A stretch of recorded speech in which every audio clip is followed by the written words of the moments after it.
মানুষের হাতে চলে এসেছে নিজের যৌবন ধরে রাখার অমোঘ ফর্মুলা।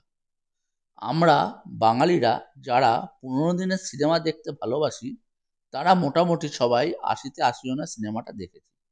সেখানে ভানু বন্দ্যোপাধ্যায় এক অলৌকিক পুকুরের জলে ডুব দিয়ে যুবক হয়ে গেছিল। তবে সিনেমার শেষে যদিও জানা যায় এটি একটি স্বপ্ন ছিল, তবে আনন্দের বিষয় এই যে এখন এটি আর স্বপ্ন না, বিজ্ঞানীরা এটিকে বাস্তবে ঘটিয়ে ফেলেছেন। মানুষের যৌবন ধরে রাখার এবং সুন্দর সুস্থ হয়ে বেঁচে থাকার ব্যাকটেরিয়া বিজ্ঞানীরা খুঁজে পেয়ে গেছেন। 2009 সালে বিজ্ঞানীদের একটি অভিযানের দ্বারা সাইবেরিয়ার বরফের নিচে 35 লাখ সাল পুরনো এক রকমের ব্যাকটেরিয়া খোঁজ পেয়েছে। ব্যাসিলার্না এফ নামের এই ব্যাকটেরিয়া সবাইকে অবাক করে দিয়েছিল, কি করে 35 লাখ সাল পরেও এটি জীবিত আছে। যখন সেই ব্যাকটেরিয়াটিকে ইঁদুরের ভেতরে ইনজেক্ট করা হয়, ইঁদুরটি সাধারণ ইঁদুরের থেকে অনেক বেশি দিন বেঁচে ছিল এবং বুড়ো বয়সে বাচ্চার জন্ম দিয়েছে।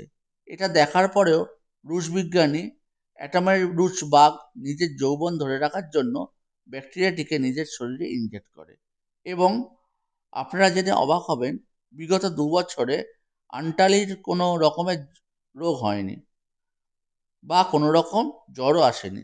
তিনি জানিয়েছেন তিনি আগের থেকে অনেক ভালো আছেন এবং সতেজ আছেন। তার মানে পৃথিবীতে এমন অনেক জীব রয়েছে যাদের দ্বারা মানুষের আয়ু বাড়ানো যায় এবং যৌবনকে ধরে রাখা যায়।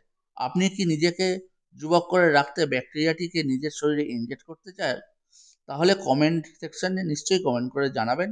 আর আমার এই চ্যানেলটি ভালো লাগলে অবশ্যই লাইক, ফলো এবং শেয়ার করে দেবেন। ধন্যবাদ।